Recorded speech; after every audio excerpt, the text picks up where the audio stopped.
Hello friends, कैसे हैं आप सब। दोस्तों, हर वर्ष की तरह इस वर्ष भी केंद्रीय वित्त मंत्री निर्मला सीतारमण ने शनिवार को लोकसभा में मोदी सरकार का दूसरा बजट पेश किया। प्रधानमंत्री नरेंद्र मोदी ने आम बजट को ऐतिहासिक करार दिया। साथ ही उन्होंने यह भी कहा कि यह हर भारतीय के सपनों को पूरा करेगा, विकसित भारत के मिशन को आगे ले जाएगा और विकास, निवेश और उपभोग को कई गुना बढ़ाएगा। यह बजट मध्य वर्गीय लोगों के लिए बहुत ही हितकारी रहेगा। इस बजट में मंत्री निर्मला सीतारमण ने सभी वर्ग के लोगों को खुश करने की कोशिश की है। बहुत सारी चीज़ें सस्ती हुई हैं रोज़मर्रा की और बहुत सारी महंगी भी हुई हैं। आम बजट के पेश होने से ही लोगों के जहन में कई सवाल उठ रहे हैं। आम आदमी यह जानना चाहता है कि आखिर सरकार के पिटारे से उनके लिए क्या निकला, उनकी कौन कौन सी उपयोगी चीज़ें सस्ती हुई, क्या उन्हें महंगाई से राहत मिलेगी। इसके अलावा लोग ये भी जानना चाहते हैं कि गरीब किसान, स्वास्थ्य क्षेत्र, मध्यम वर्ग और वेतनभोगियों को इस बजट से क्या क्या फ़ायदा हुआ। तो आइए इस वीडियो में हम आपको बताते हैं बजट का पूरा सार। कौन सी चीज़ें सस्ती हुई, कौन सी महंगी हुई, आइए जानते हैं। वित्त मंत्री ने टैक्स पेयर्स के लिए बड़ी छूट का ऐलान करते हुए कहा कि अब 12 लाख की वार्षिक इनकम पर कोई भी टैक्स नहीं देना होगा। यानी जिसकी आय 12 लाख है, एक साल में 12 लाख तक छूट का टैक्स की छूट दी गई है। वहीं कुछ चीज़ों पर कस्टम ड्यूटी घटाई गई है, जिस कारण बहुत सी चीज़ें सस्ती हुई हैं। इस बजट में युवाओं से लेकर महिलाओं पर फोकस किया गया है। वही गरीब, मिडिल क्लास और किसानों के लिए भी इस बजट में खास तोहफे दिए गए हैं। 2025-26 पेश करते हुए कई वस्तुओं पर कस्टम ड्यूटी में कटौती की घोषणा की गई है। खास तौर पर इलेक्ट्रॉनिक्स, दवाइयों और इलेक्ट्रिक गाड़ियों से जुड़ी वस्तुएं अब सस्ती हो जाएंगी। जो चीज़ें सस्ती हुई हैं, आइए जानते हैं उसके बारे में। इलेक्ट्रॉनिक्स है, दवाइयाँ हैं और 36 जीवन रक्षक दवाएँ, कैंसर की दवाएँ, इलेक्ट्रिक गाड़ी, mobile phones, mobile batteries, fish paste, leather goods, LED TV. आइए अब जानते हैं इनके बारे में। सरकार ने दवाओं पर कस्टम ड्यूटी कम की है। इससे कैंसर की दवाएं शामिल हैं। कैंसर और गंभीर बीमारी से ग्रसित लोगों के लिए 56 दवाओं पर कस्टम ड्यूटी हटाई जाएगी। कैंसर और गंभीर बीमारियों की दवा भी होगी सस्ती। सरकार ने 36 जीवन रक्षक दवाओं को बेसिक कस्टम ड्यूटी से पूरी तरह छूट देने का ऐलान किया है। इसका फ़ायदा उन मरीजों को मिलेगा जो कैंसर और अन्य गंभीर बीमारियों से ग्रसित हैं और उनकी दवाइयाँ खरीदते हैं।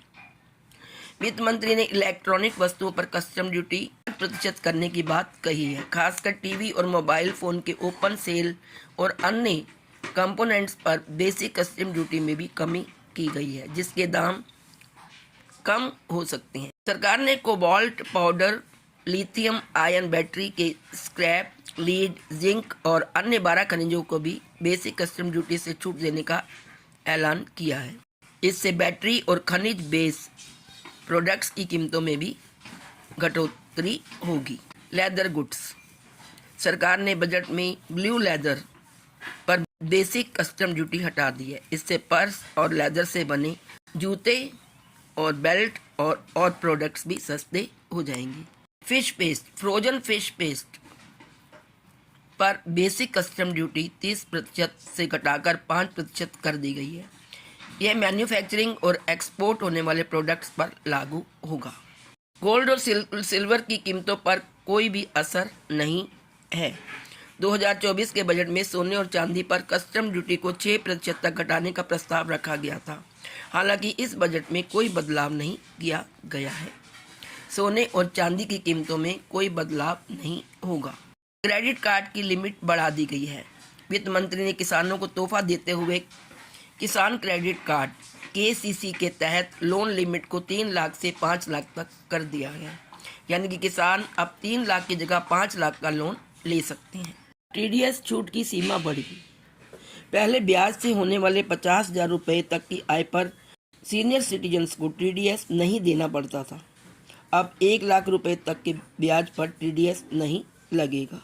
इसके अतिरिक्त शहरी श्रमिकों के सामाजिक आर्थिक उत्थान के लिए भी नई योजनाएं हैं। गिग वर्कर के पहचान पत्र और ई श्रम पोर्टल पर उनके पंजीकरण की व्यवस्था की जाएगी। प्रधानमंत्री जन आरोग्य योजना के तहत गिग वर्कर्स को स्वास्थ्य बीमा दिया जाएगा। इससे करीब 1 करोड़ गिग वर्कर्स को लाभ मिलेगा। कौन होते हैं गिग वर्कर्स, आइए जानते हैं। ऐसे कामकाजी जो नियोक्ताओं और कर्मचारियों के बीच की पारंपरिक व्यवस्था के दायरे से बाहर हैं, जैसे कि खाना या पार्सल की डिलीवरी करने वाले, फ्रीलांसर, कैब चलाने वाले इत्यादि। केंद्रीय बजट 2025-26 पेश करते हुए वित्त मंत्री ने कहा कि शहरी श्रमिकों के सामाजिक आर्थिक उत्थान के लिए एक योजना लागू की जाएगी।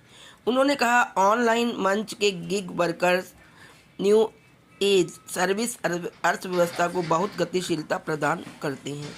जो लोग ये डिलीवरी करने आते, डिलीवरी बॉय जो कि ऑनलाइन वर्क को बढ़ावा दे रहे हैं, उनके योगदान को सम्मान देते हुए हमारी सरकार ई श्रम पोर्टल पर उनके पहचान पत्र और पंजीकरण की व्यवस्था करेगी। इस योजना से 1 करोड़ श्रमिकों को सहायता मिलने की संभावना है। सीतारमण ने कहा कि ऐसे श्रमिकों को प्रधानमंत्री जन आरोग्य योजना PMJAY के तहत स्वास्थ्य देखभाल सुविधाएं प्रदान की जाएंगी। इससे करीब 1 करोड़ श्रमिकों को सहायता मिलने की संभावना। डे केयर कैंसर केंद्रों की भी स्थापना की जाएगी। वित्त मंत्री ने अपने बजट भाषण में कहा कि अगले वर्ष तक मेडिकल कॉलेजों और हॉस्पिटलों में 10,000 सीट जोड़ी जाएंगी, जबकि उनके आगे 5 वर्षों में 75,000 सीट और जोड़ी जाएंगी। सरकार अगले 3 वर्षों में सभी जिला अस्पतालों में डे केयर कैंसर केंद्रों की स्थापना की सुविधाएं भी उपलब्ध करवाएगा। ये थी महत्वपूर्ण जानकारी बजट 2025-26 के बारे में। आशा है आपको ये बजट बहुत अच्छा लगा होगा। यदि आपको बजट के बारे में कुछ कमेंट करना है तो वो कमेंट बॉक्स में ज़रूर करिए। क्या आपको 2025-26 का बजट फ़ायदेमंद लगा या नहीं? क्या आप इससे खुश हैं, संतुष्ट हैं, सेटिस्फाइड हैं या नहीं? ये भी कमेंट बॉक्स में ज़रूर लिखें। आज इस वीडियो में इतना ही। Please like, share and subscribe. Thank you.